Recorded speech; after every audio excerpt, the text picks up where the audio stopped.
Voilà, une petite pause après ce spectacle magnifique que je suis tellement heureuse d'avoir de pouvoir vous partager ces images avec ces chamois. J'avoue que quand j'ai choisi cette randonnée, j'espérais vraiment.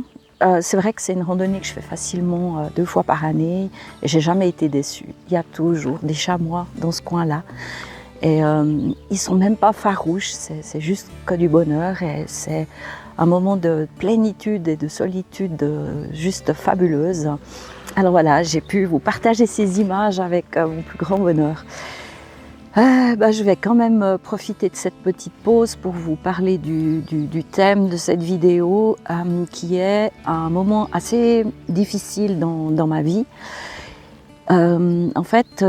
C'est pendant la période du CMS. Donc moi j'ai travaillé au CMS pendant 10-12 ans. Je faisais des ménages pour des personnes malades, personnes âgées, même des jeunes mamans qui se retrouvaient avec des jumeaux, des triplés. J'avais beaucoup de compassion pour les mamans avec beaucoup d'enfants, parce que comme j'ai eu des jumeaux, je sais ce que c'est. Et j'ai pu vraiment profiter de rendre service, de me sentir utile. Je crois que c'est ce qui m'a toujours conduit dans la vie. C'est ce qui me conduit aussi sur cette chaîne d'ailleurs. C'est de rendre service, d'être utile. J'ai besoin d'avoir un sens dans ma vie. Et j'avais trouvé un chouette sens à ma vie en travaillant au CMS. Mais voilà, 10 ans, 12 ans de ménage, j'ai commencé à avoir des douleurs dans le dos, assez violentes.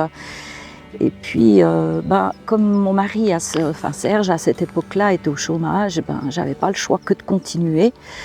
Et pendant une année, j'ai travaillé avec une ceinture dorsale pour me soutenir un peu ce dos, pour m'aider à faire le travail le mieux possible. Mais malgré ça, je me donnais en plus sur le terrain à faire des ménages. J'avais un peu tendance, même si je savais que c'était pas tellement permis. On nous expliquait qu'il fallait prendre la distance avec les gens, d'être professionnel et tout. Ça, j'avoue que c'est quelque chose que j'ai pas pu trop faire parce que c'est pas ma nature et j'avais tendance un peu à faire des extras, aller, je sais pas, visiter les gens à l'hôpital, leur rendre des petits services et aussi parfois des grands services ou des belles choses. Je vous donne 2 exemples quand même importants parce qu'ils ont de l'importance par rapport à la suite. Par exemple, j'ai fait la connaissance d'une dame qui était dans une difficulté profonde, financière, psychologique et tout, et qui se retrouvait dans une maison qui méritait un bon rafraîchissement, mais ça, à la limite, c'était pas le plus important. Le plus important qui m'a touchée chez cette personne, c'est qu'elle n'avait pas de chambre à coucher, qu'elle dormait sur son canapé au salon. Et ça m'a bouleversée. Je me disais, mais qu'est-ce qu'on peut faire et sans rentrer dans les détails, j'ai réussi à regrouper plein de personnes, de corps de métiers différents qui bénévolement et avec grand plaisir ont participé à des travaux pour faire cette chambre à coucher avec une douche. Enfin, on s'est donné un truc. On s'est donné beaucoup de mal et ça a été un moment, en fait c'était à l'époque à la télé il y avait les maçons du cœur, c'était ça qui m'avait donné l'idée, mais ils venaient pas en Suisse les maçons du cœur, j'avais essayé de les joindre et puis j'ai dit il faut que je me débrouille sans les maçons du cœur et j'ai quand même réussi à rassembler du monde et ça a été vraiment quelque chose d'assez fort à vivre. Et il y a une autre chose aussi que d'ailleurs j'ai mis ça en place aussi pour cette même personne qui chaque Noël déprimait énormément parce qu'elle avait perdu son mari pendant les fêtes et chaque Noël lui rappelait tellement de mauvais souvenirs qu'elle entrait dans des profondes dépressions. Et c'est vrai que dans le cadre de mon travail, j'ai rencontré énormément de gens qui n'aimaient pas les fêtes, parce qu'ils avaient perdu un enfant, parce qu'il y avait eu des problèmes de famille, parce que ça soulevait beaucoup de disputes, parce qu'ils sont seuls, ou enfin pour plein de raisons. Noël, c'est vraiment une sale période pour eux.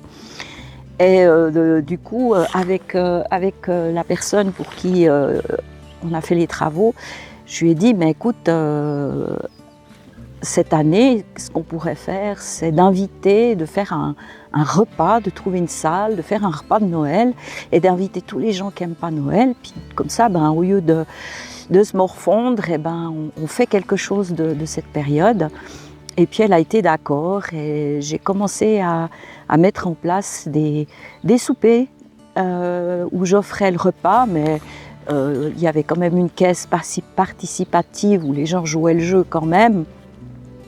Mais voilà, et j'en ai fait 5 de ces repas de Noël. Les 2 derniers, j'avais même trouvé un orchestre avec un corps des Alpes, où je voyais ces personnes âgées chanter. Enfin voilà, ça a été que du bonheur. Mais malheureusement, je vous mets une photo de moi à peu près dans cette époque-là, une photo qui date de 2012.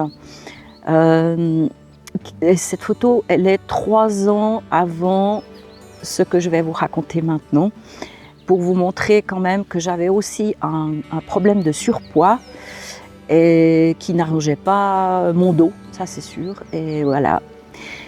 Et un jour, mon dos m'a définitivement lâché et du coup mon moral aussi. Ça a été vraiment, mais je pense, la plus grosse chute. Enfin, je dis presque chaque fois que c'est la plus grosse, mais je crois que cette fois c'est la plus grosse, mais c'est la dernière. Donc voilà, je suis ravie de savoir que c'est la dernière. Puis je suis ravie de vous le dire aussi que c'est la dernière. Mais voilà, ça a été une dépression très très très corsée et je me suis retrouvée en arrêt de travail.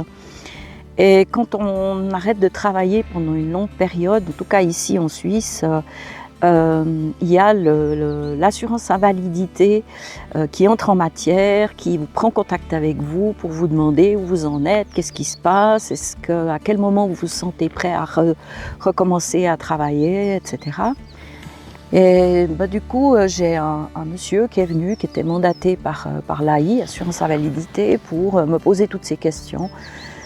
Et moi, j'étais mais vraiment à, je sais pas, 1000 mètres dessous. Et bon, je faisais les choses qu'on me demandait, mais j'étais vraiment pas là. Je crois que, je me rappelle que même ma famille m'entourait, ma fille était présente à l'entretien parce que j'avais besoin d'avoir du soutien tellement je me sentais mal. Et quand j'ai dit au monsieur que je ne me voyais pas du tout de recommencer à travailler, il m'a dit « Ah ouais, ok, mais si c'est pour des problèmes psy, le diagnostic d'un médecin généraliste ne suffit pas. Il nous faut le diagnostic d'un psychiatre. Du coup, vous demandez à votre médecin le nom d'une psychiatre et puis il vous faut faire un rendez-vous et puis expliquer ce qui vous arrive pour voir pour la suite, pour le travail. » Alors c'est ce que j'ai fait et je suis allée à mon premier rendez-vous chez cette psychiatre. J'étais un petit peu, finalement j'y allais pas trop à reculons parce que j'en avais tellement marre de souffrir, tellement marre d'être mal que je me suis dit que finalement d'avoir un diagnostic, de comprendre peut-être un peu plus ce qui m'arrive, ça va m'aider. Et voilà, donc premier rendez-vous, le contact s'est plutôt bien passé. Et en tout cas, ce que je peux retenir du premier rendez-vous, ça a été, comment dire, elle m'a fait une ordonnance pour quelque chose dont je ne m'attendais pas du tout. C'était, elle m'a dit « Madame, si vous venez chez moi, j'aimerais bien que vous fassiez au moins un quart d'heure de marche tous les jours et que vous vous y teniez. » Et je ne vous cache pas que pour moi, ça a été terrible parce que j'étais quelqu'un plutôt scotché au canapé avec mon surpoids et j'ai jamais aimé marcher. Vraiment, j'aimais pas ça. Et pour moi, ça a été une très mauvaise nouvelle. Mais voilà, je suis quelqu'un d'obéissante et je me suis dit, bon, ça coûte rien de jouer le jeu. Alors, je lui ai promis que j'allais faire ça. Et puis, on s'est revus encore environ 3 fois. Mais entre chaque séance, je faisais ma BA, je ne sais pas comment le dire, mais mes 15 minutes de marche, et je ne vous mens pas, je suis partie de chez moi, montre en main, j'ai marché 7 minutes et demie, J'ai regardé un petit peu autour de moi et je me suis retrouvée à la hauteur d'un pylône. Et j'ai dit, ok, 7,5, retour, ça fera 7,5, je ferai mes 15 minutes. Et pendant bien quelques semaines, j'ai fait mes 15 minutes de marche jusqu'à mon pylône. Et voilà, c'était la corvée, mais je l'ai fait. Et je vous raconterai la suite par rapport à la marche. Mais au bout du...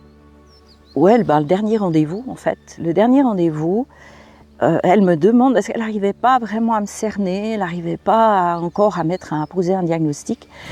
Et puis là, elle me dit, mais dites-moi, qu'est-ce que vous faites dans votre vie?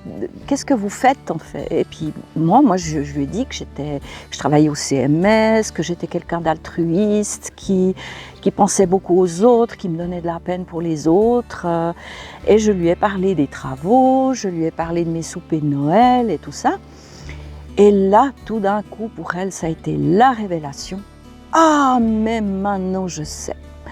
Je sais de quoi vous souffrez. Je connais je vois où est votre problème. En fait, vous êtes bipolaire. Et je suis obligée de vous dire, madame, que d'être généreux, c'est bien. Mais à votre stade, c'est pas normal. Et je pense que tout ce que vous avez fait là, c'était pendant des phases maniaques. Donc, je vais vous prescrire des médicaments pour la bipolarité. Et voilà. Et j'ai rien répondu. Il y avait vraiment un mélange d'émotions dans ma tête parce qu'il y avait le côté enfin on pose un diagnostic sur ce qui m'arrive, les médicaments, bah peut-être que ça va me faire du bien et puis j'en ai tellement marre de souffrir que pourquoi pas. Par contre, je vous cache pas que le fait de me dire que tout ce que j'ai fait de bien, je l'ai fait parce que c'était des phases maniaques. Et bien là, ça, je l'ai vécu comme un tsunami. C'est pour ça que j'appelle ma vidéo le tsunami. Parce que dans ma vie, c'était peut-être la seule chose que j'avais l'impression de faire de bien. Et là, on me disait que c'était par maladie. Et j'ai perdu toute mon identité dans cette salle de consultation. J'ai pris l'ordonnance qu'elle m'a donnée. Des médicaments que je ne connaissais pas. Je ne sais pas si j'ai le droit de dire le nom. Enfin bref, je ne vais pas dire le nom parce que peut-être que je n'ai pas le droit, mais vraiment des médicaments mais surpuissants. Et puis je suis allée tout de suite les chercher, passer à la pharmacie, je suis rentrée et je les ai pris. Et dès les premiers médicaments, mais je ne vous mens pas, je m'écroulais. En fait, c'était tellement puissant que je souhaite ça même pas à mon pire ennemi en fait. Et j'ai beaucoup de compassion maintenant pour les gens qui prennent vraiment des doses de médicaments parce que ça t'embrume le cerveau. T'es un espèce de mort-vivant. Enfin, je sais pas, je peux pas trop expliquer davantage, mais voilà. Donc en gros, ce qui est ressorti de ma visite chez la psychiatre, et je suis rentrée dépitée. Quand j'ai raconté à ma maman le diagnostic, tout ça, elle a vraiment pas accepté du tout ce que je lui disais. Pour une fois, elle avait raison, mais sur le moment, je me suis dit décidément, elle ne comprend jamais rien de ce que je vis. Alors je me suis acheté un livre sur les bipolaires. Et je l'ai lu avant de lui donner. Je voulais que ma maman comprenne, mais j'aime pas donner un livre sans savoir de quoi, voilà. Alors j'ai lu ce livre sur les bipolaires et franchement, j'ai fini le livre avec un immense point d'interrogation parce que je m'y retrouve pas. Je m'y retrouve pas. Disons que ce que je trouvais pas, par rapport à qui je suis dans le livre, c'est que les phases maniaques, dans le livre en tout cas, c'est des gens, par exemple, qui achètent 3 voitures la même semaine, avec des cartes de crédit, de l'argent qu'ils n'ont pas, qui vont se baigner, je sais pas, à 2h du matin, tout nus, enfin des choses où, en fait, ils perdent la réalité. Ils sortent de la réalité. Et moi, mes repas de Noël, j'ai fait avec l'argent que j'avais, un cœur que j'avais, du temps que j'avais. Du coup, là, je me sentais vraiment pas tout à fait concernée. Mais bon, j'ai encore continué de lire. Et puis par rapport aux phases dépressives, les personnes bipolaires en phase dépressive peuvent se retrouver des semaines à même pas se doucher, se laver, se lever. Tout est difficile. Et moi, oui, j'ai eu beaucoup de phases de dépression. Même si j'ai eu des difficultés parfois à m'occuper de mes 4 enfants, je l'ai quand même fait, je me suis quand même levée pour m'occuper d'eux et tout ça. Donc je me retrouvais là non plus pas tellement. Mais bon, j'ai donné le livre à ma maman et je suis restée avec ce gros point d'interrogation. Et du coup, la suite, je vais vous la raconter à la prochaine vidéo. Alors voilà, mais pour aujourd'hui, ce sera tout. Je vous fais un gros bisou et je me réjouis de vous raconter la suite parce que je vais enfin sortir la tête de l'eau.